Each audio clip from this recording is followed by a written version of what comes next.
Tinulak ni Zandro Valeriano ang pinto ng VIP suite sa tuktok na palapag ng pinakaprestihiyosong pribadong ospital sa Bonifacio Global City, kasabay ng kaswal na paghagis ng isang limited edition na orange na kahon ng Hermes sa ibabaw ng tunay na leather na sofa. Carmela, tingnan mo ang inuwi ko para sa iyo. Naantala ang acquisition natin sa London at na-delay ang connecting flight ko. Binging katahimikan ang bumalot sa silid ng ospital. Ang kama ay kasimpatag at kasimputi ng yelo, walang kahit isang lukot. Pati ang amoy ng antiseptiko sa hangin ay halos hindi na matapang. Nakatalikod ang ina ni Zandro na si Senyora Amalia, dahan-dahang isinisilid ang isang mayuping aqua flask sa loob ng isang eco-friendly na abaka tote bag. Niluwagan ni Zandro ang kanyang necktie at kumunot ang noo. Ma, nasaan si Carmela? Dinala ba niya ang mga bata para sa check-up? Ilang araw pa lang siyang nanganganak. Bakit siya nagpapagod? Hindi man lang siya pinigilan ng mga nurse. Sinarado ni Senyora Amalia ang zipper ng kanyang bag at humarap. Tiningnan niya ang pasadyang suit ng kanyang anak at ang malalim na pulang guhit ng necktie nito na malinaw na pinili ng ibang babae. Nanlamig ang kanyang mga mata na tila nakatingin sa isang ganap na estranghero. Pinirmahan niya ang kanyang discharge papers 4 na araw na ang nakararaan.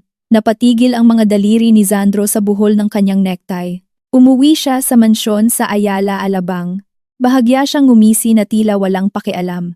Humila ng silya at umupo. Papasama ang ugali niya araw-araw.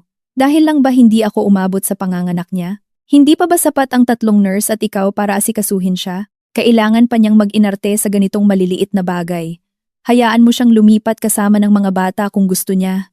Pinutol ni Senyora Amalia ang kanyang sinasabi. Humugot ng isang manipis na papel mula sa kanyang bag at mariing ipinatong iyon sa ibabaw ng orange na kahon ng Hermes sa coffee table. Heto, ito ang iniwan niya para sa iyo. Zandro, masaya ka na ba? Kusang napadako ang paningin ni Zandro sa papel. Ang malalaking letra ng salitang petisyon para sa annulment at paghahati ng ari-arian ay tumambad sa kanya. Marahas na kumibot ang kanyang talukap at ang ngisi sa kanyang mga labi ay biglang nanigas. Ang mga daliri niyang nakapatong sa kanyang mga tuhod ay biglang nanginig. Namuti ang kanyang mga buko. Tinitigan niya ang papel. Gumalaw ang kanyang lalamunan. Ngunit wala siyang mabitawang ni isang salita. 5 araw na ang nakararaan. Sa master bedroom ng mansyon sa Ayala, Alabang, sumandal si Carmela Valeriano sa gilid ng kama. Pinipilit ang sariling tumayo. Sa kanyang ika-34 na linggong pagbubuntis ng triplets, kahit ang pinakasimpleng paghinga, ay tila paghila ng isang napakabigat na dagan. Sobrang manas ng kanyang mga binti, kaya kahit ang pinakamalaking tsinelas ng lalaki ay hindi magkasya. Ang mga ugat sa kanyang binti ay umbok na parang mga lilang baging. Nag-vibrate ang telepono sa ibabaw ng nightstand. Inabot niya ito, isang mensahe mula kay Zandro sa Viber. Naantala ang Education Summit sa London. May ilan pa akong mamumuhunan na kailangang kausapin. Na-delay ang flight ko ng 2 araw. Naayos na ba ng yaya ang lahat? Nag-transfer ako ng 2.2 milyong piso sa account mo. Sabihin mo kay Manang Celia na bilhin ang lahat ng kailangan mo. Kung may kulang pa sa bahay, sabihin mo kay Rafael. Tinitigan ni Carmela ang malamig na abiso ng bank transfer sa screen. Walang ni isang salita ng pangungumusta. Walang ni isang salita ng pag-aalala tungkol sa mapanganib na resulta ng kanyang high-risk prenatal check-up ng umagang iyon. Pera at mga utos lang sa trabaho. Eksakto tulad ng dati. Binuksan niya ang keyboard. Tinatype ang kanyang sagot. Sabi ng doktor, umiksi ang aking cervix ngayon. May panganib ng matinding pagdurugo at maagang panganganak. Tumigil ang kanyang mga daliri sa mga letra. Naghintay siya ng 2 segundo. At pagkatapos ay binura iyon letra por letra. Sumagot siya ng isang simpleng salitang, "Okay," at ibinaba ang telepono. Kinuha ni Carmela ang baso ng maligamgam na tubig sa mesa at humigop. Umakyat ang asido sa kanyang sikmura. Tinakpan niya ang kanyang bibig, marahas na nasusuka ngunit walang mailabas. Umiilaw muli ang telepono. Sa pagkakataong ito, isa itong priority notification sa Instagram. Nag-update si Bianca Ilustre ng kanyang story. Walang caption, isang litrato lang. Sa litrato ay may isang hiwa ng ube decadence cake na may kandilang numero 28. Sa tabi nito ay ang pulso ng isang lalaki na gumagamit ng pilak na kutsilyo para hiwain ang cake. Sa pulsong iyon ay may mababaw na peklat ng paso at suot niya ang Patek Philippe na relo na pinag-ipunan ni Carmela ng kalahating taon para mabili para sa kanya.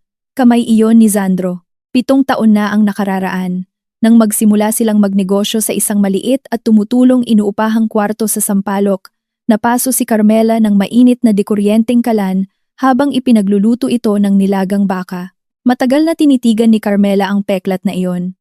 Bigla, isang mabigat at nag-aapoy na sakit ang kumalat mula sa kanyang puson, kasabay ng pagbulwak ng mainit na likido na mabilis na bumasa sa kanyang pajama. Agad siyang napayuko.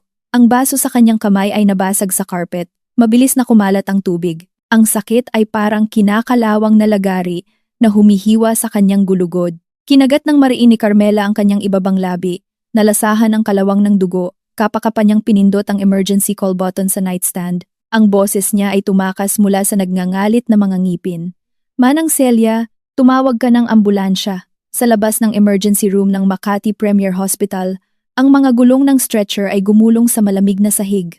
Lumilikha ng nakakabinging ingay. Ika-34 na linggong buntis sa triplets, maagang pagputok ng panubigan na may matinding contractions. Mabilis ang boses ng nurse, nakikipag-unahan sa bawat segundo. Ang mga puting ilaw sa kisame ay mabilis na dumaan isa-isa. Halos hindi maidilat ni Carmela ang kanyang mga mata. Nasaan ang pamilya? Nasaan ang pamilya? Nakatayo ang chief surgeon sa tabi ng stretcher. Hawak ang isang tumpok ng mga papeles, namumutla ang mukha. Kritikal ang sitwasyon, may kasamang placenta previa. Maaari siyang magkaroon ng matinding pagdurugo anumang oras. Kailangan nating magsagawa ng emergency C-section ngayon din. Kailangang pumirma ang pamilya sa consent form. Sobrang sakit ng nararamdaman ni Carmela kaya basang-basa ng malamig na pawis ang buong katawan niya. Ang basang buhok niya ay nakadikit sa kanyang mga pisngi. Humabol siya ng hininga.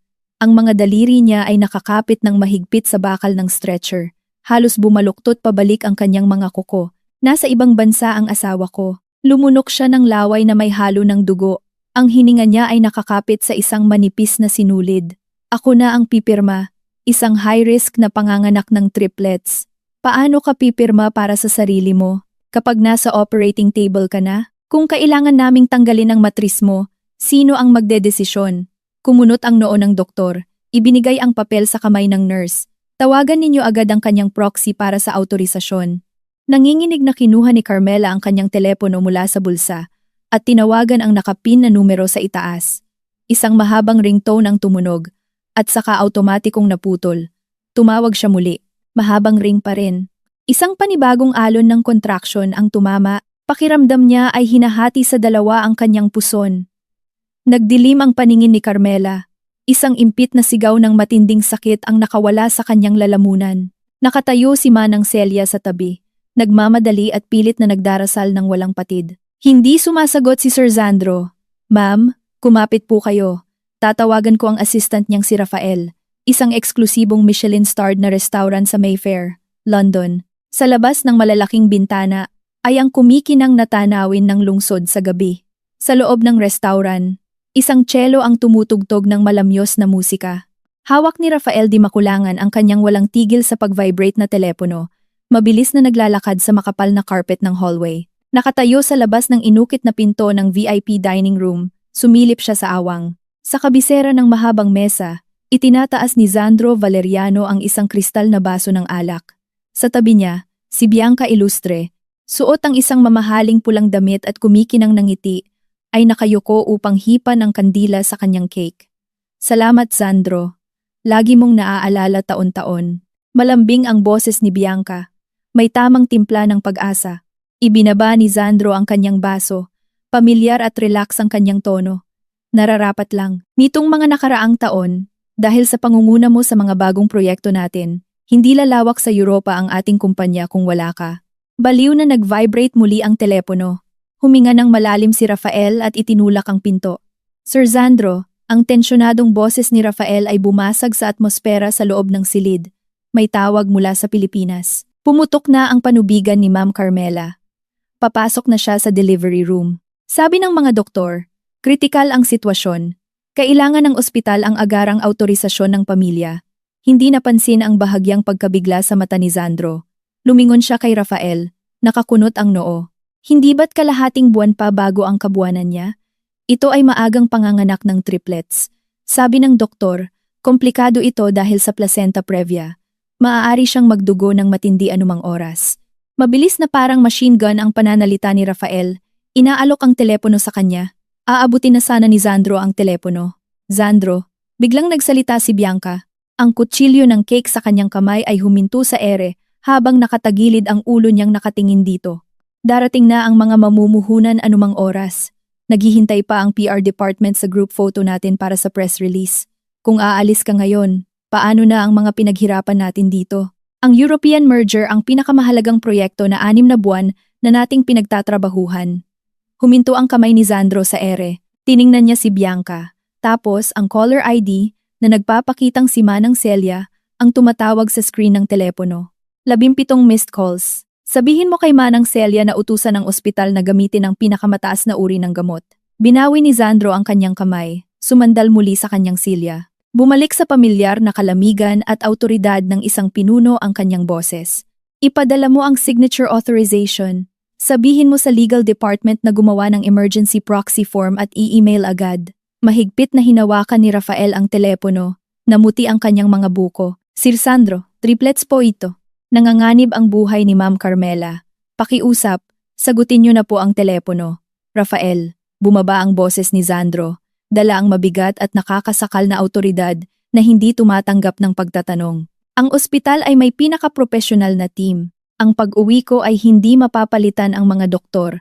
At ang pagsagot sa telepono ay hindi makakalutas ng medikal na problema. Asikasuhin mo na. Huwag mo nang ipaulit sa akin. Nakatayo si Rafael na parang tuod. Tiningnan niya ang mukha ng lalaking punong-puno ng pag-aangkin. Isang alon ng pagduduwal ang umikot sa kanyang sikmura.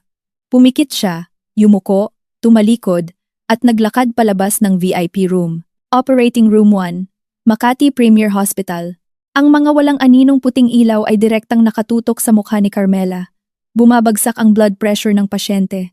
Systolic 70, diastolic 40, tumataas ang heart rate, ihanda ang mga blood bags. Ang boses ng anesthesiologist ay tila nanggagaling sa likod ng makapal na kurtina ng tubig, malayo at malabo. Nilalamig si Carmela, isang ginaw na unti-unting nanunuot mula sa kanyang mga buto, kasabay ng isang blanko at nakakahilong pakiramdam habang nauubos ang kanyang dugo. Sa labas ng operating room, hawak ni Manang Celia ang electronic authorization form na ipinadala ni Rafael. Sobrang nanginginig ang kanyang mga kamay na halos hindi niya mahawakan ang ballpen, umiiyak habang mabilis na isinusulat ang pangalan ni Carmela sa papel. Nakahiga sa operating table. Ang mga braso niya ay nakatali sa kanyang tagiliran. Naramdaman ni Carmela ang paghila ng scalpel sa kanyang tiyan. Kahit na pinipigilan ng anesthesia ang matalim na sakit, ang matinding takot na ang kanyang buhay ay mabilis na kumakawala sa kanyang mga kamay ay lumaki ng walang hanggan. Ang heart monitor sa tabi niya ay naglabas ng mabilis at apurahang tunog. Carmela, huwag kang matutulog. Gumising ka. Isipin mo ang mga anak mo. Ang chief surgeon, na puno ng pawis ang mukha, ay malakas na isinigaw ang kanyang pangalan. 17 missed calls. Hindi pa rin siya tumatawag pabalik, kahit isang voice message. Sa huling sandali, bago tuluyang magdilim ang kanyang paningin at lumubog ang kanyang kamalayan sa kalaliman, isang kakaibang katahimikan ang biglang bumalot kay Carmela. Hindi niya inisip kung paano hinihiwa ni Zandro ang cake kasama si Bianca ngayon o nakikipagkita sa mga mamumuhunan. Hindi man lang niya inisip kung gaano kawalang kwenta ang lohika nito na ang kanyang pisikal na presensya ay hindi makakapagpalit sa isang doktor. Ang tanging naisip niya ay, kung mamatay ako sa operating table na ito ngayon, sino ang mag-aalaga sa 3 kong anak? Matanda na si Senyora Amalia. Si Zandro ay alam lang lutasin ang mga problema gamit ang pera. Ipapasa niya ang mga bata sa mga mamahaling yaya o sa malapit na hinaharap. Ibibigay niya sila sa babaeng pinupuri niya sa pangunguna sa kanyang mga proyekto. Isang matinding pisikal na pagduduwal ang sumiklab. Hindi siya pwedeng mamatay. Hindi niya maaaring mawala ang kanyang buhay para sa isang lalaking hindi man lang nag-abala na sagutin ang kanyang tawag. Hindi niya maaaring hayaang mahulog ang kanyang mga anak sa nakakabaliw na mundong iyon. Ang kadena na tinatawag na Mrs. Valeriano ay tahimik na naputol ng buong buo sa sandaling ito sa ilalim ng nakakabulag na puting ilaw ng surgical lamp, intensive care unit. Ang nakakabagot na tunog ng mga makinarya ang pumuno sa malamig na espasyo. Dumilat si Carmela. Ang mga tile sa kisame ay unti-unting naging malinaw. Habang nawawala ang epekto ng anesthesia, ang sakit mula sa kanyang nag-uurong na matris at ang sugat ng operasyon sa kanyang tiyan ay tila pumupunit sa kanya. Ang sakit na iyon ay nagpaalala sa kanya na buhay pa siya. Gising ka na. Lumapit ang naka-duty na nurse para tingnan ang kanyang mga drainage tube. Ang boses nito ay may bahid pa rin ng takot. Talagang naglakad ka sa mismong pinto ng kamatayan. Nawalan ka ng 2,500 milliliters ng dugo. Halos hindi na namin maisalba ang matris mo. Ang 3 sanggol ay nasa mga incubator lahat. Matatag naman ang kondisyon nila sa ngayon. Ibinuka ni Carmela ang kanyang bibig. Kasing tuyo ng buhangin ang kanyang lalamunan. Dahil hindi makabuo ng tunog, mabagal siyang kumurap ng isang beses, senyales na narinig niya. Walang pasabing umagos ang luha mula sa gilid ng kanyang mga mata papunta sa unan. Siya lang ang nakakaalam na hindi ito luha ng saya dahil nakaligtas siya, kundi ang mapurol na kirot ng isang paniniwalang minsan ay sumuporta sa buong buhay niya, na ngayon ay tuluyan ng nabunot mula sa kanyang katawan. Inilipat siya sa isang regular na pribadong kwarto makalipas ang 2 araw. Ang VIP suite ay puno ng mga mamahaling bulaklak na inutos ni Sandro kay Rafael na bilhin. Sobrang tapang ng amoy ng mga lili. Sa tabi ng mga ito ay may mga nakapatong na imported na organic bird's nest soup at malunggay chicken tinola, kasama ang mga luxury wellness hampers. Inabot ni Manang Celia ang isang fully charged na telepono kay Carmela na nakasandal sa headboard. Maingat na pinagmasdan ni Manang Celia ang kanyang ekspresyon. Ma'am, tumawag po si Sir Sandro. Sabi niya tapos na daw po ang negosyo niya doon at lalapag bukas ng pinakamaaga. Kinuha ni Carmela ang telepono. Sa screen ay may isang hindi pa nababasang mensahe na ipinadala 2 oras na ang nakararaan. Carmela, napagod ka ng husto. Humingi na ako ng tulong sa isang eksperto para pumili ng pangalan ng 3 bata. Magpahinga ka ng mabuti. Pupuntahan kita bukas. Nag-transfer ako ng 100 milyong piso sa account mo. Sabihin mo kay Rafael na bilhin ang kahit anong gusto mo. Wala pa ring paliwanag kung bakit hindi niya sinagot ang kanyang mga tawag noong gabing iyon. Ganoon pa rin ang mga nakasanayang utos at malamig na numero ng pera. Kung noon ito nangyari, noong mga panahong binabaliwala siya sa kanyang pagbubuntis, tatawagan siya ni Carmela na puno ng hinanakit. Makikinig siya sa ilang mabilisang salita ng pag-aalo, tulad ng kung paano kailangang pakainin ng kumpanya ang libu-libong tao at pagod na rin siya. Pagkatapos, lulunukin niya ang lahat ng kanyang pagkabigo at magpapatuloy sa pagiging maunawaing Mrs. Valeriano. Ngunit ngayon, tinitigan ni Carmela ang text sa screen. Ang kanyang mga mata ay nakatingin dito na parang isang spam message na walang kinalaman sa kanya. Binuksan niya ang input box, nag-type ng okay at pinindot ang send. Matapos ipadala ang salitang iyon, inilagay niya ang telepono na nakataob sa nightstand. Hindi siya umiyak, hindi man lang namula-muli ang kanyang mga mata. Pumikit siya at nagsimulang kalmadong gumawa ng listahan. Unang hakbang, kausapin ang doktor para kumpirmahin ang kanyang kasalukuyang kondisyon at alamin kung kailan siya pinakamaagang pwedeng bumangon.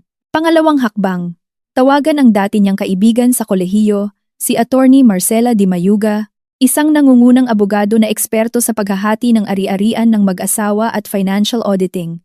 Pangatlong hakbang, maghanap ng bagong matitirhan. Ayaw na niyang manatili sa kwartong ito ng ospital na puno ng amoy ng mga lili kahit isang segundo pa. Lalo na ang makita ang mapagmataas na mukha ni Sandro. Nang hapong iyon, bumukas ang pinto ng kwarto. Pumasok si Rafael bitbit ang isang leather na briefcase. Pula ang kanyang mga mata. Pagkakita kay Carmela, na nakasandal sa headboard, napahinto siya sa paglalakad. Sobrang pumayat si Carmela, namumutla ang kanyang mukha nang walang bahid ng kulay. Ang likod ng kanyang mga kamay ay puno ng mga marka ng karayom at pasa, ngunit ang kanyang mga mata ay napakaliwanag na nagdadala ng kilabot sa gulugod ng sinuman. Ma'am, lumapit si Rafael sa kama. Nagsasalita ng mahina. Lumipad na po ang eroplano ni Sir Sandro. Pinakiusapan niya po akong silipin muna kayo. Ano ang mga iyan? Sumandal si Carmela sa malambot na unan. Ang kanyang kalmadong paningin ay dumapo sa briefcase ni Rafael. Rafael, nandoon ka ng araw na iyon, hindi ba? Biglang humigpit ang mga daliri ni Rafael. Nayupi ang leather na hawakan ng kanyang briefcase. Hindi nanginig ang boses ni Carmela. Walang pagtatanong, walang hinanakit, walang pagkawala ng kontrol sa emosyon, tila pinag-uusapan lamang niya ang isang hindi mahalagang ulat. Hindi ba niya narinig ang telepono? O naramdaman niya na walang dahilan para sagutin ito? Lumunok ng malalim si Rafael, sumikip ang kanyang lalamunan. Ilang taon na niyang sinusundan si Sandro, sanay na sa mga walang awang negosasyon. Ngunit sa sandaling ito, hindi siya makatingin ng diretso sa mga mata ni Carmela. Dumalo po si Sir Sandro sa birthday party ni Director Ilustre. Yumuko si Rafael, nanginginig ang boses niya, ibinubunyag ang buong katotohanan. Nandoon din po ang mga mamumuhunan. Sabi niya, may profesional na team ang ospital at hindi mapapalitan ng kanyang pag-uwi ang mga doktor. Binalot ng binjing katahimikan ang kwarto, maliban sa humidifier sa sulok na naglalabas ng manipis na hamog na may mahinang sipol. Walang emosyonal na pagbagsak o pag-iyak na inaasahan. Walang paghahagis ng mga baso sa pader. Walang histerikal na pagsigaw o pagmumura. Tiningnan lang ni Carmela ang abong kalangitan sa labas ng bintana. Kahit ang paghinga niya ay hindi nagbago. Ma'am, hindi na matiis ni Rafael ang nakakasakal na katahimikang ito at hindi mapigilang magsalita. Alam ko po. Pinutol siya ni Carmela. Ang kanyang boses ay mas magaan pa sa hamog ng humidifier at mas malamig. Tumingala si Rafael sa kanya sa matinding gulat. Rafael, pabor naman. Humarap si Carmela para tingnan siya ng diretso. Asikasuhin mo ang mga discharge procedure para sa akin. Ngayon din, ang boses niya ay kalmado at malinaw. Pero, ma'am, 3 araw pa lang po simula ng mga anak kayo. Hindi pa naghihilom ang sugat ninyo, sabi ng doktor. Kailangan niyo pong magpaobserba ng hindi bababa sa 1 linggo. Lumaki ang mga mata ni Rafael sa pagkamangha. Mabilis na iwinagayway ang kanyang mga kamay. Asikasuhin mo ang discharge procedures, pag-uulit ni Carmela. Walang karagdagang paliwanag, isang utos lang na hindi tumatanggap ng pagtatanong. Tiningnan ni Rafael ang kanyang mga matatag na mata. Ibinuka ang bibig, ngunit sa huli ay walang sinabi. Tumalikod siya at mabilis na naglakad palabas ng kwarto. Sumara ang pinto. Inalis ni Carmela ang kumot. Nahila ng kanyang paggalaw ang sugat sa kanyang tiyan. Isang matalim na sakit na parang kuryente ang tumama sa buong katawan niya. Nagngalit ang kanyang mga ngipin. Kumapit ng mahigpit sa gilid ng kama. Sobrang nanginginig ang kanyang mga braso na halos hindi nila masuportahan ang kanyang bigat. Malalaking patak ng malamig na pawis ang lumabas sa kanyang noo. Ngunit hindi siya huminto. Dahan-dahan siyang bumaba sa kama hanggang sa dumampi ang kanyang mga paa sa malamig na sahig. Sa loob ng aparador ay may ilang pamalit na damit na dinala ni Manang Celia. Nilabanan niya ang sakit. Inilabas niya ang mga ito isa-isa. Itinupi ng maayos at isiniksik sa isang canvas duffel bag. Bawat galaw niya ay parang may umuukit ng bagong sugat sa kanyang tiyan. Ngunit ang kanyang isip ay hindi pa naging ganito kalinaw. Ang pagpupuyat hanggang madaling araw sa malamig na inuupahang kwartong iyon, tinutulungan si Sandro na gumawa ng mga business plan. Ang mga hapon na pinipigilan ng kanyang morning sickness para matutong magluto ng nilaga upang pasayahin si Senyora Amalia. Ang mga oras na nakaupo mag-isa sa pasilyo ng ospital, hawak ang mga ultrasound printout, naghihintay ng walang katapusan. Ang lahat ng ito, sa sandaling ito, ganap niyang inimpake kasama ang 7 taong kasal na ito at itinapon sa basurahan. Itinupi ni Carmela ang huling damit ng bata papasok sa canvas bag at hinila ang zipper na binat ang sugat sa kanyang tiyan. Humigop siya ng malamig na hangin, mahigpit na kumapit sa gilid ng cabinet. Ang kanyang mga kuko ay kumalmot sa kahoy na lumikha ng nakakakilabot na tunog. Malamig na pawis ang tumulo mula sa kanyang namumutlang pisngi papunta sa kanyang kwelyo. Bumukas ang pinto. Nakatayo si Rafael sa pintuan, hawak ang isang tumpok ng papel. Namumutla ang kanyang mukha at humihingal. Ma'am, tapos na po ang discharge paperwork, pero kailangan po ng ospital na pumirma kayo sa voluntary liability waiver. Akin na. Binitawan ni Carmela ang cabinet at tumayo ng tuwid. Iniabot ni Rafael ang papel. Nanginginig pa rin ang kanyang kamay.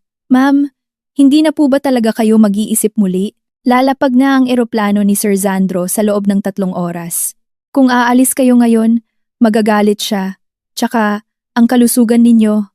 Hindi niya kinuha ang ballpen nito. Kumuha siya ng sariling itim na ballpen mula sa kanyang bag, inalis ang takip, at pinirmahan ang kanyang pangalan sa linya ng lagda. Bumaon ang ballpen sa papel, ang puwersa ay tumagos hanggang sa likod. Uuwi na po ba sa mansyon sa Ayala Alabang? Tanong ni Rafael. Sasabihin ko po kay Marcos na dalhin ang SUV ng pamilya sa labas. Hindi ako babalik sa mansyon. Pinutol siya ni Carmela. Tawagan mo ang Serenidad Private Maternity Center. Siguradong dumating na ang neonatal medical transport na pinabook ko. Bumaba ka sa NICU at sundan ang mga nurse para ilipat ang 3 sanggol sa transport vehicle. Natigilan si Rafael. Serenidad, iyon ang pinakamataas na pribadong pasilidad sa probinsya. Pinakamataas ang seguridad. Ma'am, kailan pa po kayo nag-book doon? Ang Serenidad ang balak i-book ni Sir Zandro para sa inyo pero pinabook ko iyon gamit ang sarili kong card. Binuhat ni Carmela ang bag at naglakad palabas. Huminto siya at lumingon para tingnan ito. Assistant ka lang ni Zandro. Kung nahihirapan ka, pwede kang bumalik sa kumpanya at magtrabaho na ngayon din. Itutulak ko ang sarili kong wheelchair pababa. Gumalaw ang lalamunan ni Rafael, nilulunok ang natitira niyang mga salita. Mabilis siyang humakbang palapit at kinuha ang bag mula sa kamay ni Carmela. Ako na po ang magtutulak ng wheelchair ninyo. 2 oras ang lumipas sa isang pribadong penthouse suite sa Serenidad Private Maternity Center sa Tagaytay. Sa loob ng climate-controlled na glass room, ang 3 maliliit na sanggol ay nakahiga sa kanilang monitoring cribs. Ang kanilang maliliit na dibdib ay mahinang tumataas at bumababa. Nakasandal si Carmela sa sofa sa labas ng salamin. Hawak ang isang baso ng maligamgam na tubig. May kumatok sa pinto ng suite. Tinulak ni Aton. Marcela Di Mayuga ang pinto at pumasok. Nakasuot siya ng matalim na charcoal gray na suit. Matapos isara ang pinto, mabigat niyang ibinaba ang kanyang briefcase sa coffee table. Baliw ka na. Humila si Atari. Marcela ng silya at umupo, nakakunot ang noo. 4 na araw matapos ang C-section. Muntik ka nang mamatay sa matinding pagdurugo. Nilaktawan mo ang pagpapaospital at nagdesisyong lumipat ng pasilidad at bumukod. Ibinaba ni Carmela ang kanyang baso sa mesa, humugot ng itim na USB drive mula sa kanyang canvas bag, at itinulak ito patungo kay Marcela. Ano ito? Tanong ni Marcela. Scans ng mga orihinal na draft at core curriculum system ng Valeriano Education Group. Sumandal muli si Carmela sa sofa, kalmado ang boses niya. Ang bawat disenyo na ginawa ko 7 taon na, ang nakararaan ay may digital watermark at personal timestamp. Humugot ng malalim na hininga si Marcela. Tiningnan siya ng matalim. Mayroon pa. Itinulak ni Carmela ang isang makapal na tumpok ng mga nakaimprintang papel. Sa nakalipas na 6 na buwan, nag-transfer si Zandro ng 7 consulting fees sa ilalim ng pangalan ng kumpanya mula sa corporate accounts papunta sa personal business account ni Bianca Ilustre na nagkakahalaga ng 25 milyong piso. Minarkahan ko na ang lahat ng transaction ID numbers. Binuksan ni Marcela ang unang pahina. Ang kanyang mga mata ay mabilis na nag-scan sa mga pulang bilog. Huminto ang mga daliri niya. Kailan mo pa kinokolekta ito? Noong 5 buwan pa lang akong buntis. Tiningnan ni Carmela ang mga sanggol sa climate-controlled room. Nakakita ako ng resibo ng mga alahas sa bulsa ng suit niya. Tiningnan ni Marcela ang babaeng nasa harap niya. Namumutla ang mukha nito. Kailangan pa ng unan para lang makaupo. Ngunit bigla, tila naging hindi niya ito kilala. Inakala niyang tinawag siya ni Carmela dito para umiyak tungkol sa panloloko ng asawa nito, para magtanong kung paano isasalba ang kasal na ito. Anong gusto mong gawin? Isinara ni Marcela ang folder. Ipinadala ko na sa ina ni Zandro ang mga papeles para sa annulment upang ibigay sa kanya. Tumingin si Carmela sa mga mata ni Marcela. Gusto ko ng eksklusibong kustodiya ng 3 anak ko at ang patas na hati ko sa mga conjugal na ari-arian natin. Kung hindi siya papayag, magkikita kami sa korte. Hindi basta-basta bibitaw si Zandro. Ang net worth niya ngayon, oras na masangkot ang paghahati ng corporate shares, buong board of directors ang mayayanig. Problema na niya yan. Ibinaba ni Carmela ang kanyang paningin. Kailangan mo lang sabihin sa akin kung sapat na ba ang ebidensyang ito para humiling ng asset freeze. Sapat na. Isinilid ni Marcela ang USB sa kanyang bag. Ipaubaya mo na sa akin. Nang umalis si Marcela, bumalik sa binging katahimikan ng suite. Mabilis na nawawala ang epekto ng mga painkiller. Sumandal si Carmela sa pader. Dahan-dahang naglakad papunta sa banyo at isinara ang pinto. Ibinukod ang sarili mula sa liwanag sa labas. Nakasandal siya sa lababo. Tinitingnan ang sarili sa salamin. Nakadikit ang ilang hibla ng buhok sa kanyang pisngi dahil sa pawis. Lumubog ang kanyang mga mata, basag-basag, at natutuklap ang kanyang mga labi. Dahan-dahan niyang itinaas ang maluwag niyang damit ospital. Isang madilim na pulang tahi na mukhang alupihan na may kalahating talampakan ang haba ay nakahiga sa kanyang ibabang tiyan. Ang nakapalibot na balat ay puno ng pasa mula sa matinding pagdurugo at sa pagpilit niyang bumangon mula sa kama. Isang matinding alon ng pagkapagod na sinabayan ng sakit ang biglang nagpahina ng kanyang mga tuhod. Bumagsak si Carmela nang walang lakas sa takip ng inidoro. Ibinaon ang mukha sa kanyang mga palad, hindi mapigilan ang panginginig ng kanyang mga balikat. Humapdi ang kanyang mga mata dahil sa malamig na pawis, at mga pinipigilan at patid-patid na paghinga ang kumawala sa kanyang lalamunan. Bigla, isang mahinang iyak ng sanggol ang umalingaw-ngaw mula sa climate-controlled room sa labas. Biglang huminto ang panginginig ni Carmela. Inangat niya ang kanyang ulo, marahas na pinunasan ang luha sa kanyang mukha. Gamit ang dalawang kamay na nakakapit sa pader, tumayo siya ng tuwid. Binuksan niya ang gripo, naghilamos ng malamig na tubig sa kanyang mukha. Pinunasan ito ng maigi gamit ang tuwalya, itinulak ang pinto ng banyo at naglakad palabas. 3:00 ng hapon, pabalik sa VIP suite sa tuktok na palapag ng Makati Premier Hospital. Tinulak ni Zandro Valeriano ang pinto, inihagis ang limited edition na orange na kahon ng Hermes sa sofa. Carmela, tingnan mo ang inuwi ko para sa iyo. Naantala ang acquisition sa London at na-delay ang flight ko. Binging katahimikan sa loob ng kwarto. Ang kama ay kasing patag ng yelo. Nakatalikod si Senyora Amalia. Inililigpit ang kanyang aqua flask. Niluwagan ni Zandro ang kanyang necktie. Nasaan si Carmela? Dinala ba ang mga bata sa check-up? Lumingon si Senyora Amalia. Tiningnan ang pasadyang suit ng anak. Nanlamig ang kanyang mga mata. Pinirmahan niya ang discharge papers niya kaninang umaga. Huminto ang mga daliri ni Zandro sa kanyang necktie. Umuwi siya sa mansyon. Humalakhak siya. Sinabihan ko si Rafael na ihanda ang pinakamagandang medical team. Kailangan pa niya talagang mag-inarte ng ganito. Walang sinabi si Senyora Amalia. Ipinatong lang ang manipis na papel sa ibabaw ng kahon ng Hermes. Ito ang iniwan niya para sa iyo. Napadako ang tingin ni Zandro sa malalaking letra ng petisyon para sa annulment. Nanigas ang kanyang ngiti. Ma, hinayaan mo siyang magwala rito. Tinabig niya ang papel. Saan dadalhin ng isang babae ang 3 sanggol na kulang sa buwan? Sabihin mo kay Manang Celia na iuwi siya. Hindi ko siya pipigilan. Tiningnan siya ni Senyora Amalia nang muntik na siyang mamatay sa operating table. Nasaan ka? Nabilaukan si Zandro, namuti ang kanyang mga buko. Kritikal ang yugto ng European merger. Hindi ako pwedeng umalis. Nag-ayos ako ng mag-aalaga sa kanya. Para kanino ba ako kumikita ng ganito karaming pera? Hindi ba para sa pamilyang ito? Bumuntong hininga si Senyora Amalia, dinampot ang kanyang bag. Zandro, hindi mo siya deserve. Sumara ang pinto. Naiwang mag-isa si Zandro. Tinitigan niya ang petisyon para sa annulment. Bumibigat ang kanyang paghinga. Kinuha niya ang kanyang telepono at tinawagan si Manang Celia sa mansyon. Nakauwi na ba si Ma'am Carmela? Bakas ang pagkataranta sa boses ni Manang Celia. Sir Zandro, hindi po umuwi si Ma'am, pero bago siya umalis, kumuha po siya ng moving company para hakutin lahat ng gamit niya mula sa bahay. Nahinto sa paglalakad si Zandro. Makalipas ang kalahating oras, isang itim na Maybach ang pumreno ng malakas sa harap ng gate ng mansyon. Dali-daling pumasok si Zandro sa loob. Malinis ang sala, ngunit nang buksan niya ang shoe cabinet, wala na ang mga maternity flats ni Carmela. Tumakbo siya paakyat sa master bedroom at marahas na binuksan ang aparador.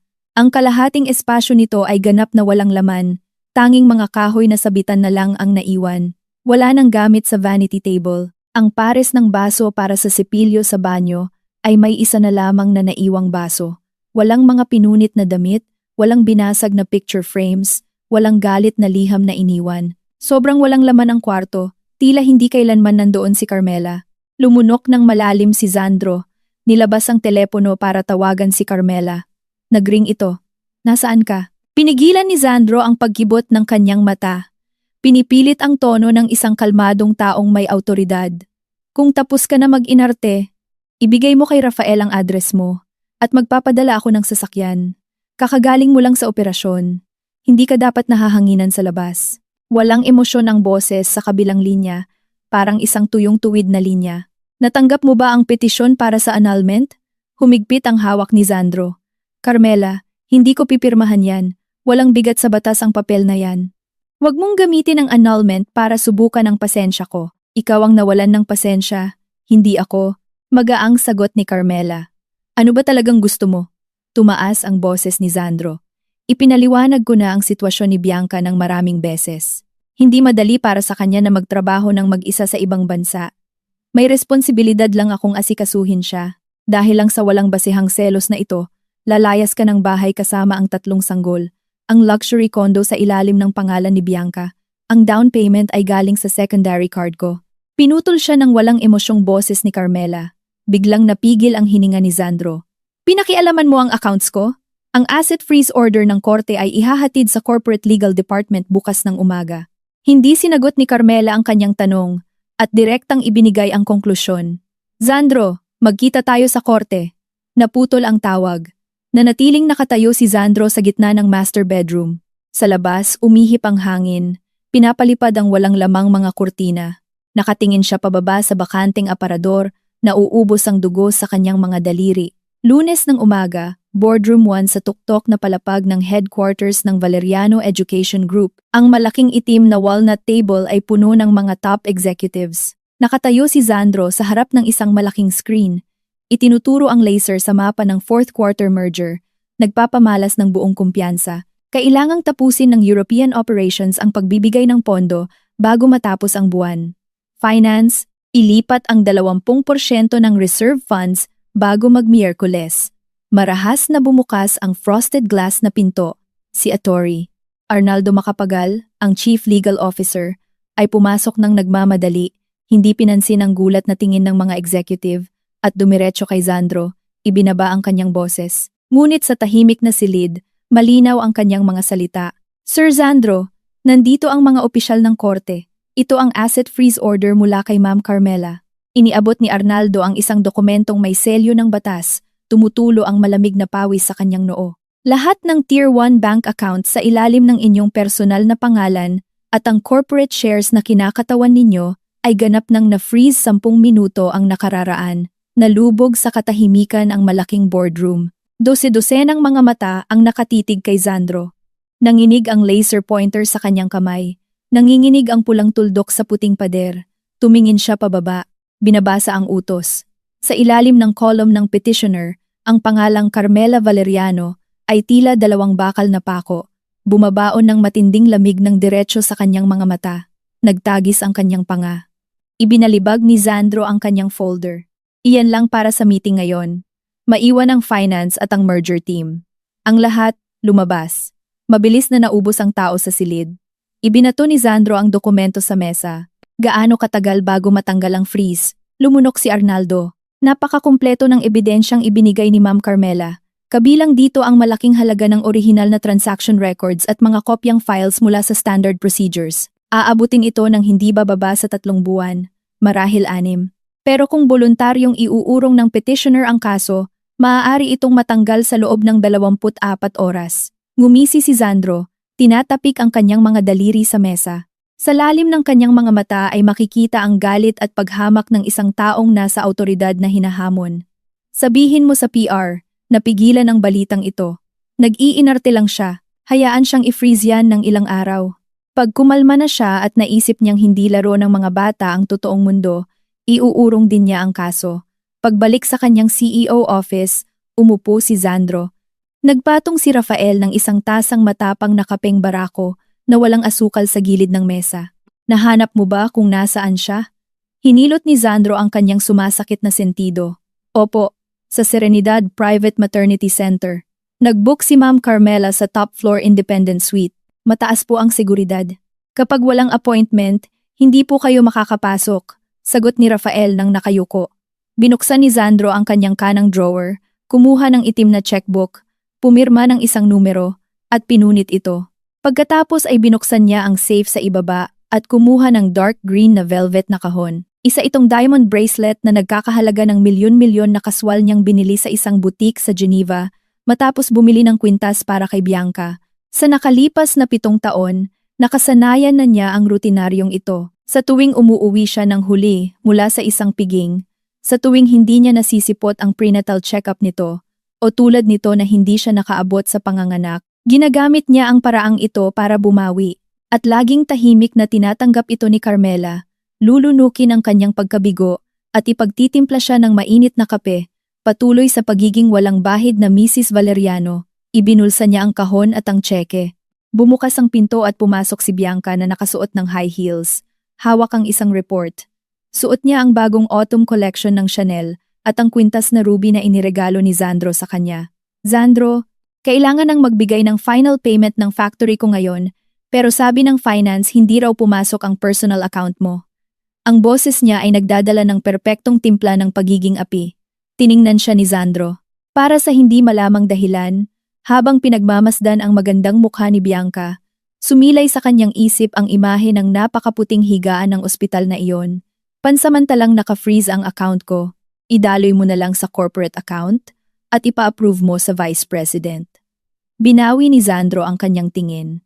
Mabilis na natigilan si Bianca, nakaramdam sa masamang timpla ni Zandro. Anong problema? Nagwawala pa rin ba si Carmela? Gusto mo bang ako na mismo ang magpaliwanag sa kanya? Wala naman talagang namamagitan sa atin. Ang i-freeze niya ang accounts mo at maapektuhan ang operasyon ng kumpanya ay napaka-unreasonable. Wala siyang ideya kung gaano kahirap ang trabaho mo sa posisyon mo. Matapang na kumunot ang noo ni Zandro. Asikasuhin mo na lang ang factory mo. Tumayo siya, isinusuksok ang mga butones ng kanyang suit jacket, yelo sa lamig ang boses niya. Ang problema sa pamilya ko ay hindi mo dapat pinapakialaman. Agad na namutla ang mukha ni Bianca at nanigas sa kinatatayuan. Hindi na siya tiningnan pa muli ni Zandro. Humahakbang na papalabas ng opisina. Rafael, ihanda mo ang sasakyan papuntang Tagaytay. 2:00 ng hapon sa VIP lounge ng Serenidad Maternity Center, suot ni Carmela ang isang cream-colored loungewear set, nakaupo sa isang solong sofa chair, tuwid ang likod. Sa kanyang kandungan ay may nakaimprintang business plan para sa isang independent early childhood education center. Pumasok si Zandro, nagdadala ng lamig mula sa labas. Nagmasid ang kanyang mga mata sa marangyang kwarto at dumapo sa namumutlang mukha ni Carmela. Umupo siya sa tapat nito, nakasanayang i-cross ang kanyang mga binti at sumandal. Inaangkin ang kabuuang kontrol tulad ng nasa isang negotiation table. Hindi masama ang kapaligiran. 50,000 isang araw. Marunong ka talagang gumastos ng pera ko. Niluwagan ni Zandro ang kanyang tie. Puno ng pagmamay-ari ang kanyang tono. Mukhang nakapagpahinga ka na ng maayos nitong mga nakaraang araw.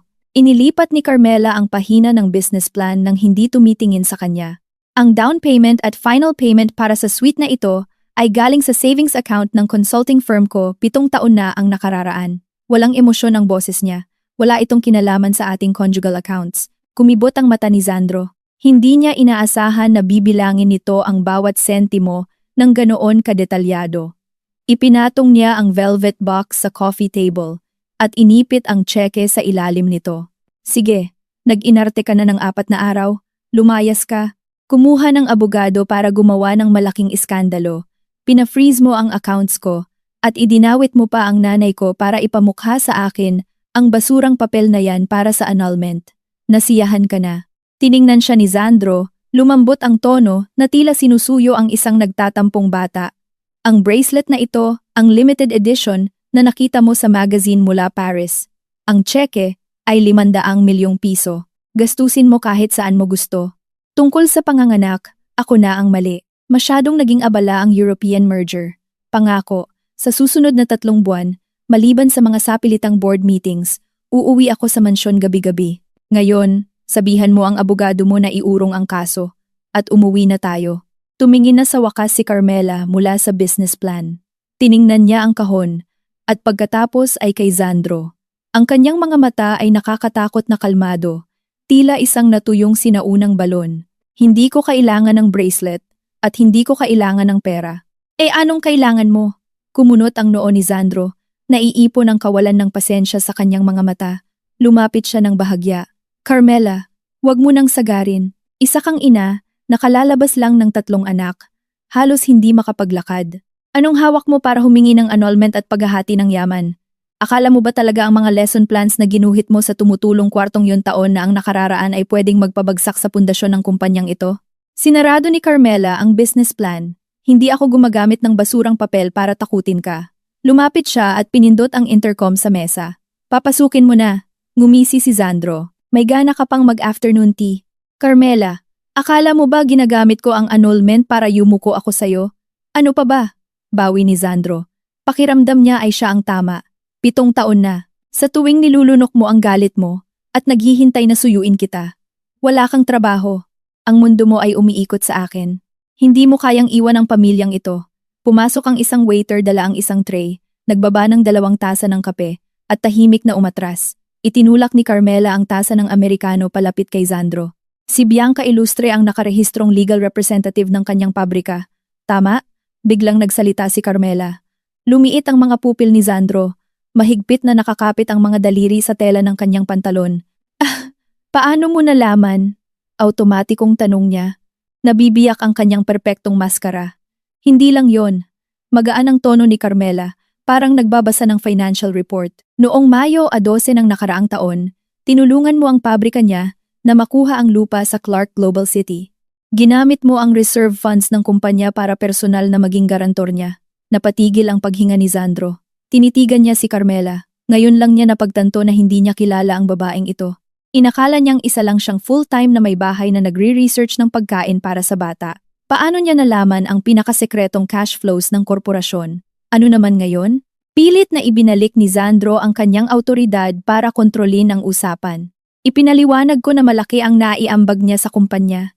Tinulungan ko lang siyang makabangon. Win-win situation ito. Huwag mong hayaang baluktutin ng mababaw na selos ng babae ang usapang negosyo. Mayo 12 ng nakaraang taon.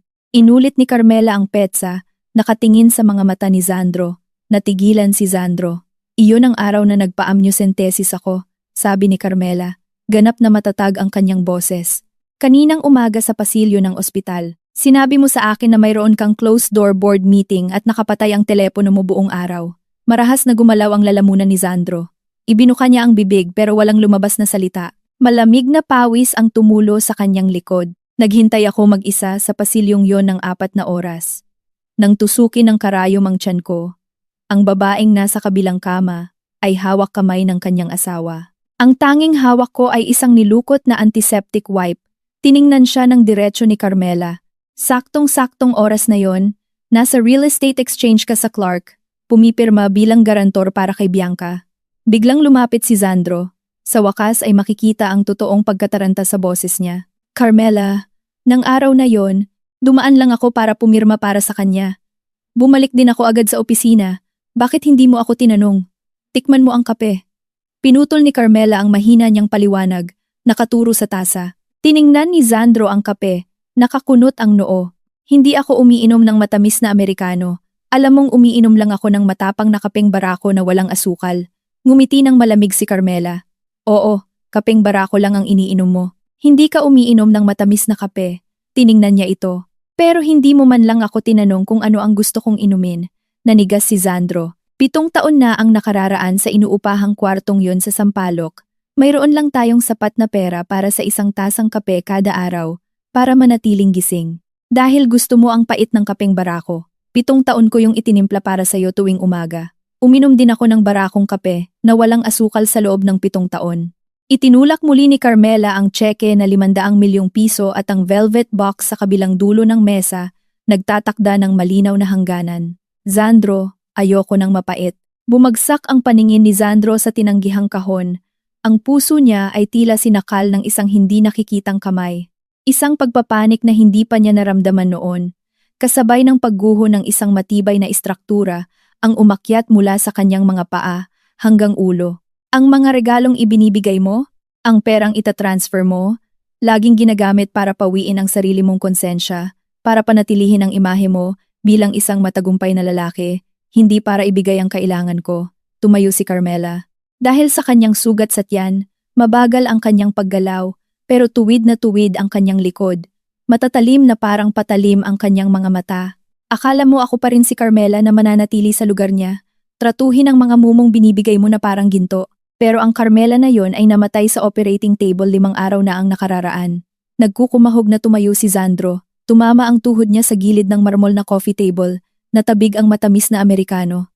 Tumulo ang kulay kape na likido sa carpet. Lumilikha ng mantsa na hindi na maaalis. Hindi ako pipirma. Tiningnan siya ni Sandro. Mapula ang mga mata. Nakakuyom ang panga. Ang boses niya ay nagtataglay ng pagpapanik ng isang na-corner na hayop at isang basyong pananakot. Carmela, wag mo nang isiping umalis. Wala kang pag-asang makuha ang kustodiya. Hindi mapapakain ng luma mong studio ang 3 bata. Paano ka mabubuhay kung wala ako? Tinalikuran siya ni Carmela. Bukas ng 10:00 ng umaga, Formal na isusumite ng abogado ko sa korte ang kumpletong listahan ng ebidensya ng paglipat mo ng ating conjugal na ari-arian sa mga third party. Nag-iwan siya ng malinaw na konklusyon. Wala na tayong utang sa isa't isa. Zandro, wag mo na akong hanapin pa. Tinulak niya ang pinto at naglakad palabas. Sumara ng mabigat ang kahoy na pinto. Isinasara ang mabigat na paghinga ni Zandro at ang kalat sa loob. Sumandal si Carmela sa malamig na pader. Tinitiis ang sakit na parang kinakalawang na lagari na hinihila sa kanyang tiyan.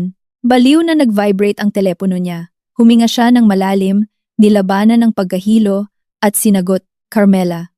Tinanggap na ng korte ang mga supplementary documents para sa asset freeze. Desidido ang boses ni Atty.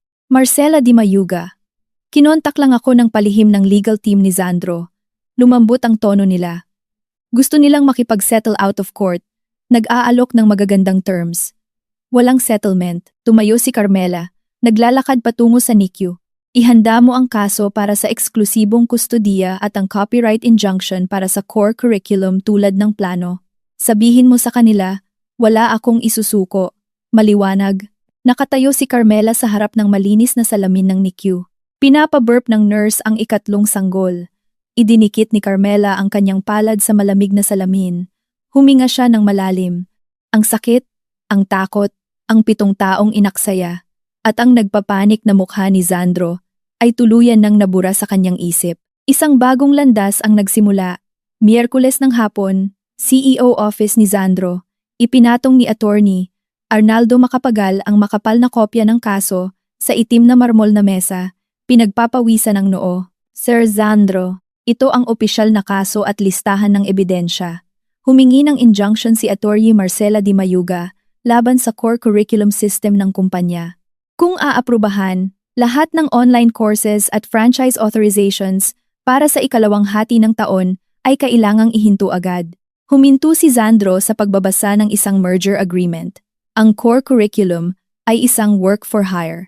Isa siyang may bahay sa loob ng 7 taon. Anong karapatan niyang humingi ng injunction?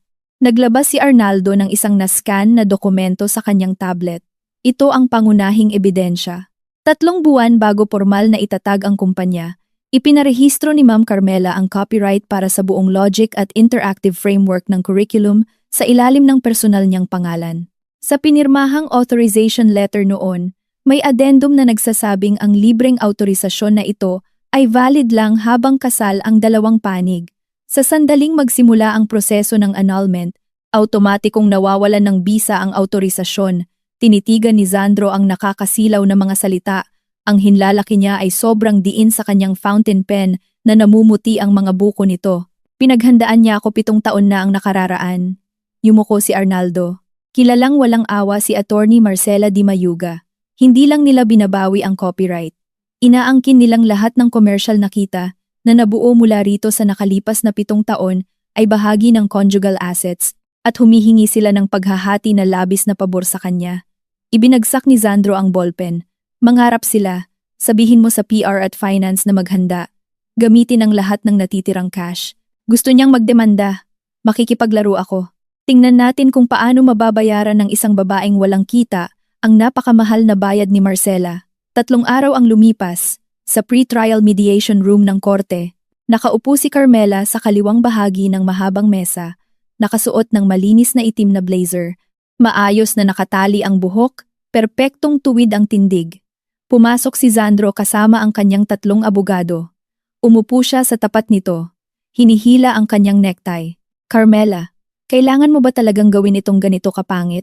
Ginamit ni Zandro ang dati niyang presyon. Kapag nagkabisa ang injunction, babagsak ang stocks natin ng 20%. Kung mabangkarote ang kumpanya, babagsak din ang conjugal assets mo. Itinuro ba sa iyo ni Marcela ang sabay nating pagpapakamatay na ito? Hindi sumagot si Carmela. Sumulyap siya kay Marcela. Naglabas si Marcela ng file at itinulak palapit kay Zandro. Sir Zandro, ito ang karagdagang asset freeze request mula kay Ma'am Carmela. Hindi man lang iyon tiningnan ni Zandro. Hindi ako pumunta rito para maghati ng barya. Bibigyan kita ng shares sa kumpanya basta iurong mo ang injunction at ibibigay mo sa akin ang kustodiya ng mga bata. Pwede kang bumisita kahit kailan. Hindi. Malamig na sagot ni Carmela. Carmela, gumising ka. Lumapit si Zandro. Paano mo bubuhayin ang 3 bata? 7 taon kang hindi nagtrabaho. Wala kang ari-arian sa pangalan mo at kapapanganak mo lang. Tumitingin ang judge sa objetibong kalagayan ng pamumuhay, hindi sa bulag na pagmamahal ng ina. Ibigay mo sila sa akin. Makakakuha sila ng pinakamataas na uri ng edukasyon. Tiningnan siya ni Carmela, kalmado ang mga mata, at inilapit pa ng 1 pulgada ang file. Tingnan mo ang pahina 4. Kumunot ang noo ni Sandro. Binuksan ang file. Sumulyap dito si Attorney Arnaldo at namutla. Isa itong malinaw na photocopy ng offshore trust registration sa Cayman Islands. Tiningnan ni Carmela ang nanigas na mukha ni Sandro. Ang benepisyaryo ay ang nakababatang kapatid na lalaki ni Bianca Ilustre. Abril, 3 taon na ang nakararaan. Nagpasok ka ng 1 bilyong pisong kita mula sa Europa sa account na ito gamit ang underground channels. Lumiit ang mga pupil ni Sandro. Ikaw, pakiramdam niya ay pinalamanan ng bulak ang lalamunan niya. Sobrang sekreto ng transaksyong iyon, kahit si Arnaldo ay walang alam. Abril, 3 taon na ang nakararaan. Walang awang nagpatuloy si Carmela. Noong una akong mabuntis, nagkaroon ako ng matinding pagdurugo. Habang nasa operating room ako at inooperahan, nasa Cayman Islands ka, kasama ng kapatid ni Bianca, tinatapos ang trust transfer. Nilamukot ng mga daliri ni Sandro ang papel. Ang perang yon ay para sa tax evasion, hindi para kay Bianca, paos niyang sabi. Itago mo na lang ang palusot na yan para sa judge. Pinutol siya ni Carmela.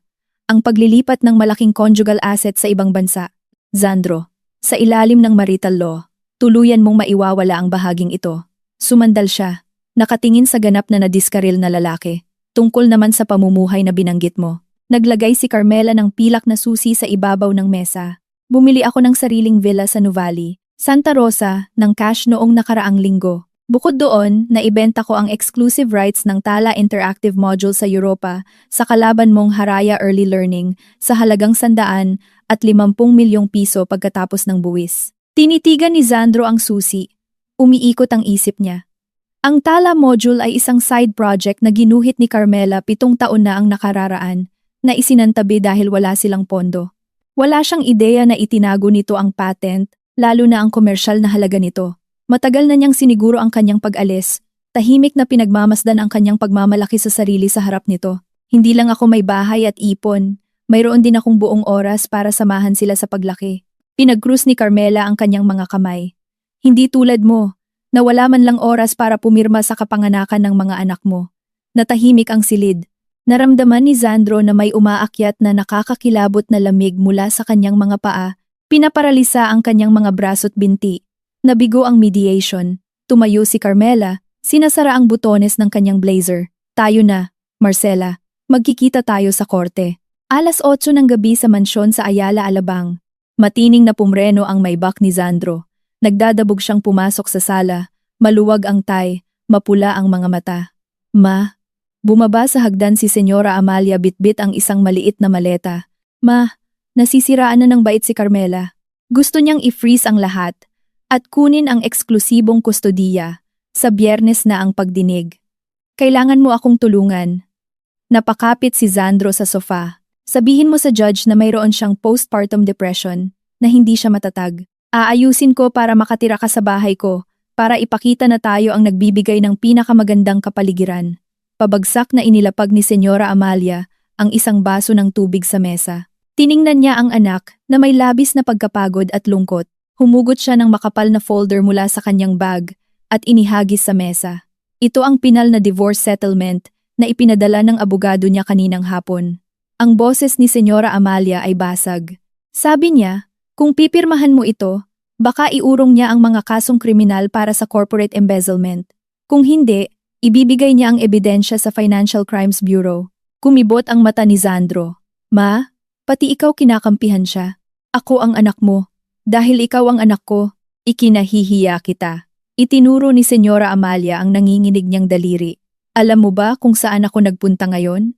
Pumunta ako sa Serenidad sa Tagaytay para makita ang mga apo ko. Pula ang kanyang mga mata. Sumilip ako sa salamin. Sabi ng mga nurse, hindi makatulog si Carmela dahil sa sakit. Pero tumangging uminom ng painkillers para mapadede niya ang mga bata. Nakaupo siya mag-isa sa banyo, kinakagat ang tuwalya. Nahinto ang paghinga ni Sandro. Wala siyang ni isang reklamo sa akin. Ipinakita niya lang sa akin ang dalawang bagay. Ang listahan ng mga transfer mo sa babaeng yon na si Bianca at ang critical condition notice na pinirmahan niya mismo sa delivery room. Ma, ang notice na yon ay dahil nasa ibang bansa ako. Tumahimik ka. Sigaw ni Senyora Amalia. Iniisip mo pa rin bang missed flight lang yon? Ipinakita niya sa akin ang 17 missed calls. Umiiyak si Rafael sa pasilyo at abala ka sa paghiwa ng cake para sa babaeng yon. Huminga ng malalim si Senyora Amalia. Tumutulo ang luha. Noong bumagsak ka 7 taon na ang nakararaan at nabaon sa 1 milyong pisong utang, ibinenta ni Carmela ang minanang bahay niya para makasama ka sa 5,000 pisong inuupahang kwarto. Ipinagluluto ka niya, gumuguhit para sa'yo. Itinaguyod ang pamilyang ito. Ngayong may pera ka na, nagiging pabigat na siya sa'yo. Mahigpit na hinawakan ni Sandro ang settlement papers, nasugatan ang kanyang daliri sa gilid nito. Hindi ako pupunta sa pagdinig, sabi ni Senyora Amalia, naglalakad patungo sa pinto. Bukas ng umaga, lilipat na ako sa Nuvali. Pumayag si Carmela na hayaan akong tumulong sa pag-aalaga ng mga bata. Ma, paano ako? Hindi lumingon si Senyora Amalia. Sandro, ang pagkakamali ay may kabayaran. Noong wala ka, hindi ka niya pinandirihan. Ngayong nasa'yo na ang lahat, hindi ka nakarapat-dapat sa kanya. Sumara ng mabigat ang pinto. Lunes ng umaga sa corporate archives ng Valeriano Group. Si Sandro, mukhang gusgusin at hindi maayos, ay nakatayo sa harap ng hilera ng mga cabinet. Hanapin niyo! Sigaw niya sa pinagpapawisang staff ng archive. Hanapin niyo ang mga lease agreement at equipment invoices mula 2017 para patunayan na ginawa ang curriculum sa pasilidad ng kumpanya.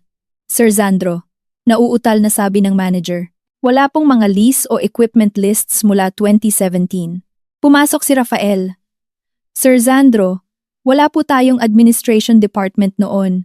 Ang nakarehistrong address natin ay yung bahay paupahan sa Sampaloc. Hindi kayo bumili ng computers. Mayroon lang kayong ginamit na lumang Lenovo laptop na dala ni Ma'am Carmela mula sa kolehiyo. Ipinatong ni Rafael ang isang kahong may tape sa mesa. Pumunta po ang nanay ninyo sa mansyon kahapon at ipinahanap ito mula sa bodega. Hiniwa ni Sandro ang tape. Isang amoy na luma at inamag ang umalingasaw. Sa loob ay walang mga sekreto ng kumpanya, kundi mga ordinaryong papel na nakatali ng murang binder clips, mga lumang notebook at magulong hospital bills. Pumasok si Senyora Amalia sa kwarto. Itigil mo na ang paghahanap sa archives. Ang pinagmulan ng imperyo mo ay nasa mga lumang notebook na ito. Itinapon niya ang isang punit-punit na notebook sa harap ni Sandro. Binuksan ni Sandro ang unang pahina. Isa itong hand-drawn na interactive interface na may pulang tinta. Sa ibabang kanang sulok ay may natuyong maitim na mantsa. Dugo, kasagsagan ng matinding bagyo at baha noong 2018. Tumutulo ang bubong. Mataas ang lagnat mo. Mabigat na sabi ni Senyora Amalia. Nakasuot si Carmela ng 2 jacket habang nakaupo sa tabi ng bintanang pinapasok ng malamig na hangin at ulan para lang iguhit ang mga yan. Nagsugat at pumutok ang balat ng mga kamay niya sa lamig at pagod, kaya tumulo ang dugo sa papel. Hindi man lang siya bumili ng bagong papel dahil pag-aari daw ito ng kumpanya. Nanigas ang mga daliri ni Sandro. Sinabi mo sa kanya noon, kapag kumita ka, ibibigay mo sa kanya ang pinakamalaking mansyon sa syudad. Ngumisi si Senyora Amalia. At anong ginawa mo? Iniwan mo siyang mag-isa doon ng ilang linggo.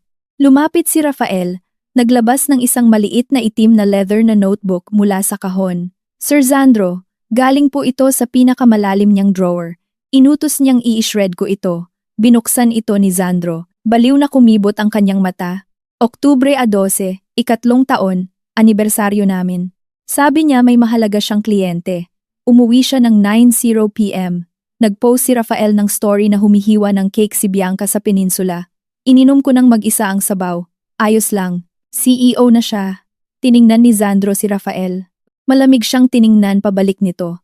Nag-throw po kayo ng birthday party para kay Director Ilustre ng gabing iyon. Inakala kong hindi alam ni Ma'am Carmela. Hindi lang pala niya isinumbat. Inilipat ni Sandro sa susunod na pahina. Marso 5 taon, pumalpak ang unang IVF. Matinding pagdurugo. Sabi ng nurse tawagan ko raw ang pamilya ko para sa operasyon. 6 na beses ko siyang tinawagan. Abala siya.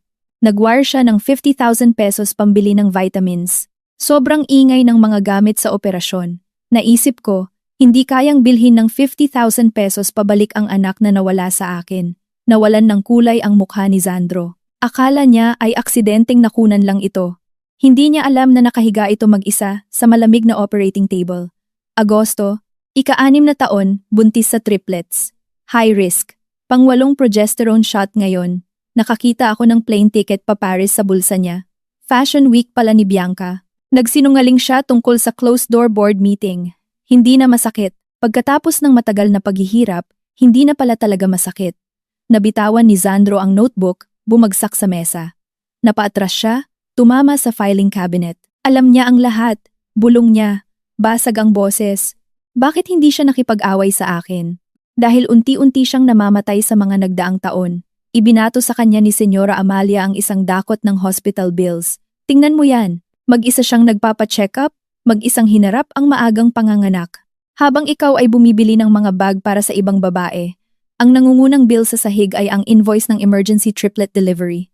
Sa linya ng family signature, pangalan lang ni Carmela ang nakasulat ng nag-iisa. Tinanggal ni Rafael ang kanyang ID badge at ipinatong sa mesa. Ito na ang huling beses na tatawagin ko kayong Sir Sandro. Nagsumite na po ako ng resignation letter ko. Natapos na kahapon ang turnover. Saan ka pupunta? Sa Nuvali. Kailangan po ng bagong operations director ng Early Education Center ni Ma'am Carmela. Bahagyang yumuko si Rafael. Sir Sandro, lagi ninyong iniisip na umaasa lang sa inyo si Ma'am Carmela para mabuhay. Pero kung wala ang pundasyon niya, matagal nang gumuho ang gusali ninyo. Personal ninyong sinira at pinakawalan ang pinakamagandang babae sa buong mundo. Umalis sina Rafael at Senyora Amalia. Naiwang mag-isa si Sandro sa gitna ng mga naninilaw na blueprint at duguang bills. Pinulot niya muli ang itim na notebook. Ang huling linya ay nakasulat. Ika-7 taon, matinding pagdurugo. Akala ko mamamatay na ako, pero ang mga anak ko lang ang naisip ko. Hindi sinagot ni Sandro ang telepono. Sa wakas, makakabitaw na ako. Bumigay ang mga tuhod ni Sandro. Isang napakalaking pagpapanik na parang tsunami ang sumalpok sa kanyang dibdib. Napagtanto niyang hindi niya binuhay si Carmela. Ang pagtitiis niya, talento, dugo at luha ang nagtaguyod ng buong pagkatao niya. At ngayon, tinanggal na niya ang pundasyon. Tinawagan niya ang numero nito. Ipinaalam ng robotic na boses na disconnected na ang numero. Nahulog ang telepono, nabasag. Sinuntok niya ang steel cabinet. Dumugo ang kanyang mga daliri. Pero wala siyang naramdamang pisikal na sakit, kundi isang nakakasakit na kalungkutan. 3 buwan ang nakalipas, sa Tala Education sa Nuvali, inilagay ni Carmela ang isang piraso ng wooden puzzle sa mesa. Pumasok si Rafael bitbit ang isang naselyuhang dokumento. Inilabas na ng Haraya Early Learning ang bagong module sa 50 sangay. Ito na ang first quarter revenue share natin. Pinirmahan ito ni Carmela. Inilabas ni Senyora Amalia ang 3 sanggol sakay ng stroller. Ngumiti si Carmela. Salamat ma. Naglakad siya patungo sa meeting room. Matatag ang tunog ng kanyang sapatos. Samantala, nakaupo si Sandro sa kanyang opisina. Nakatingin sa brochure ng Tala Education kung saan nakalagay ang pangalan ni Carmela bilang Chief Architect, nagulat si Attorney Arnaldo Macapagal. Kinatigan ng korte ang injunction. Inalis na ang mga online courses natin. Humihingi ng refund ang mga franchise. Dahil naka-freeze ang personal accounts nyo, patay na ang cash flow natin. Ano ang valuation ng kumpanya niya? 4 na bilyong piso. Pumikit si Sandro. Ang babaeng binaliwala niya ay nagtayo ng isang imperyo nang wala siya. 9:00 ng gabi sa Commercial Street ng Nuvali. Isang itim na Maybach ang nakaparada sa dilim. Nakaupo si Sandro sa loob. Pinagmamasdan ang maliwanag na Tala Education Center sa kabilang kalsada. Nakikipag-usap si Carmela sa mga batang executive, nakangiti ng napakaliwanag.